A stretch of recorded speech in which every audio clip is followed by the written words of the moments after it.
Welcome to the J.R. Hendrix Ladies and Gentlemen, a podcast that deals with the early life of J.R. Hendrix. Here is a radio interview of J.R.'s father on the Andrew House Show, September 17th, 1996.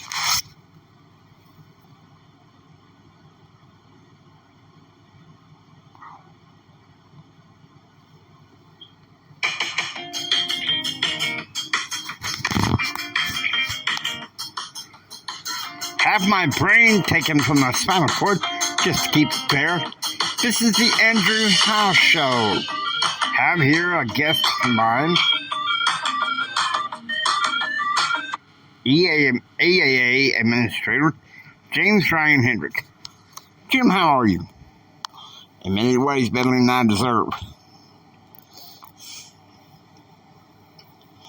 Jim, things are heating up in Washington, D.C., no doubt, on your part. You've expressed to me and several of your friends over the past few weeks that you feel like you and certain Republicans and conservative Democrats are being ignored by the president during this campaign season. Well, it's par for the course. I should know what to expect at this time. Now, there is rumor that you are resigning. Why is that? Chances are with the polls, Clinton's going to get reelected this November. But I have a satisfaction that knowing that I can undercut him more as a private citizen. And why is that? I have a lot of money. I have a lot of clout. A lot of my oil friends in the heartland that are not tied to the big companies. These are the people that want better economic policies for America to be able to handle America's business. Now, why do you think this resignation is necessary or possible? Let me be blunt, honest as I can. I feel like there are calls from Philip Lader and Mickey Canner that I stepped down. And, tell you the truth, after being ignored and sidelined, I'm happy to oblige. But you've accomplished your mission as administrator. Surely there's more to accomplish. There is. But I just don't think that there's a way to hell to do it while I'm running the ship. Why is that? I have a bill before Congress called Supportability for Small Business. Now, it was passed again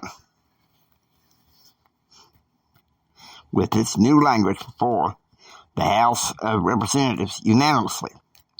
But unfortunately, thanks to Dole and several other Republicans and Democrats, it's locked in committee. And because it's locked in committee, it has become a huge possibility that they want to keep it there and potentially kill it so that President Clinton don't have to sign it. Because they know that President Clinton would possibly kill the bill. What do you think at this point?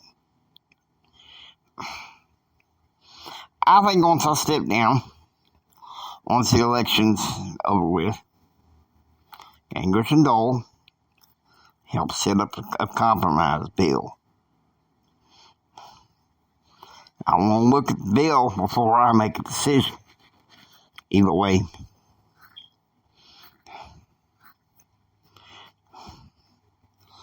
Who's helped you make up your decision to resign? Well, I spoke to you. I spoke to Blake Carter. I spoke to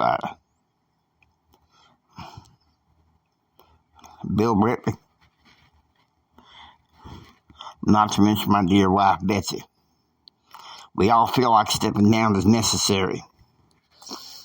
I've done my work in Washington. Clinton is running, campaigning and saying that he's helped build a relationship with Gingrich and Dole. But if you see his campaign ads, that tells you right there that he's the slickest liar that we've ever had.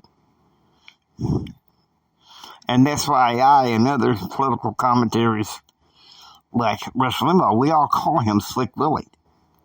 That's right, because he'll do anything, say anything to get elected.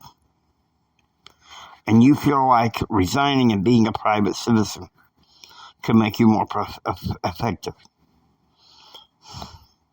I could actually be building into the economy, but of course, the oil industry and other industries, business ain't going to be my only thing.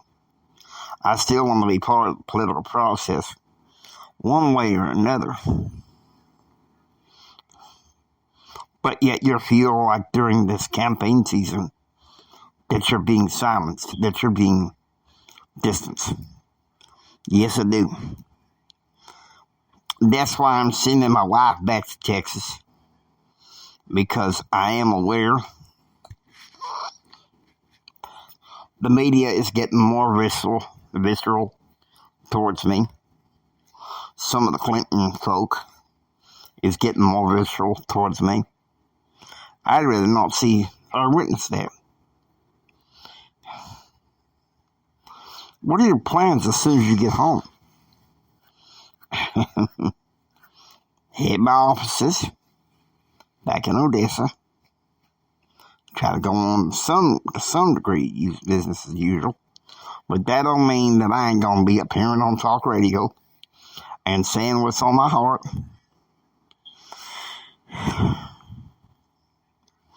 There's rumors saying that I wrote your letter of resignation because you were supporting Bob Dole.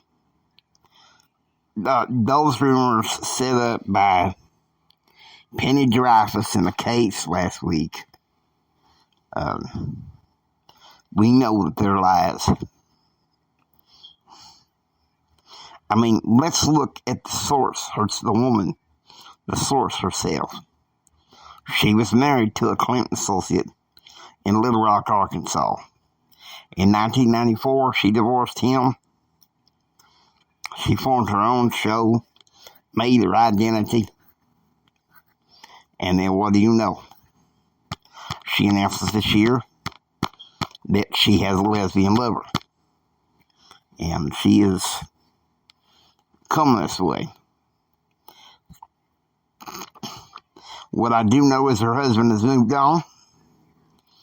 He has a girlfriend, and he intends to marry her.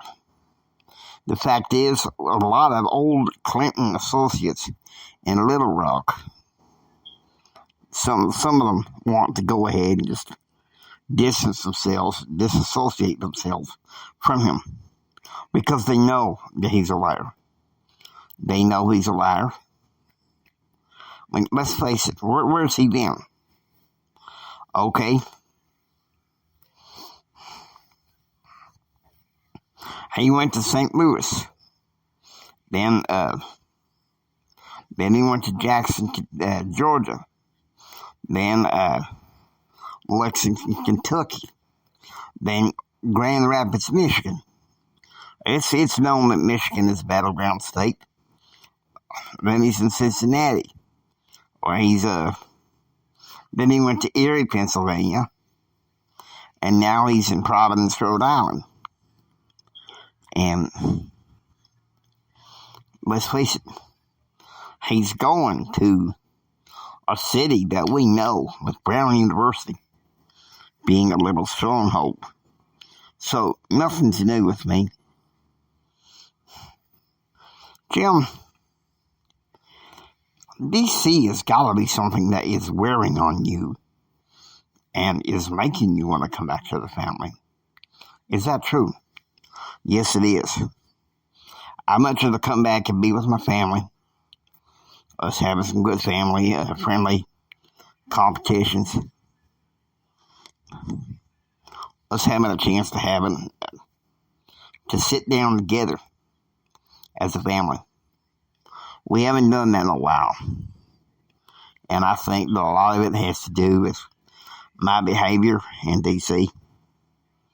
And I know that that's going to impact my family for a while. And to tell you the truth, I wish I listened to Blake not taking this job. But are you kidding? You needed this job. This job gave you a bully pulpit to hold Clinton accountable, and you saw the light. Even though you tried to warn me for 2 years, Andrew. I came to D.C. I saw the light. I couldn't help but talk about it. But you see what's going on. I mean, you go to the meetings. Phil Later, Mickey Cannon. The only one that seems to have an objective bone in his body and realizing that Clinton can't be all right is Bill Maher. And yet he's staying home. You see, I'm blind. I'm not blind. I know what they're like. All right? Let's be honest. I know damn well that the Clinton TV talking media heads, CNN, NBC, CNBC, and CBNC, they're all talking that I'm just like Hitler, leading my agents like Hitler led the Germans at the beginning of World War II. I mean, sorry, but what kind of heated language is that? Even my firstborn son knows better. He knows better. He studied public affairs. Now he's studying law. I'm proud of him for making this way.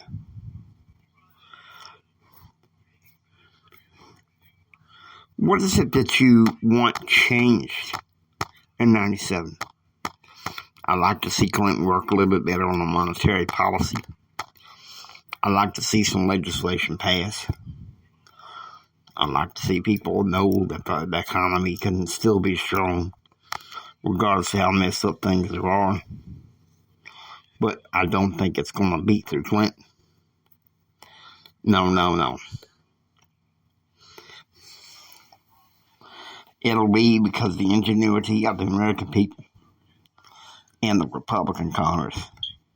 I mean, Clinton may actually get a few seats in Congress, but not enough to maintain control. You and I both know. We need Democrats back in control in 96. I kind of need a bullet to our brain. Of course, Jim. You've been hinting actually since really August of 94 that you knew the time had come when you'd be sending your family home and that you would be coming home. I knew. I don't know, maybe call me a prophet. Whatever. But this much I do know. I did my best to serve my country. I did my best to talk. Now, one thing I do know, and of course this is awfully petty of the Clintons and their cohorts, but I'm going to say it.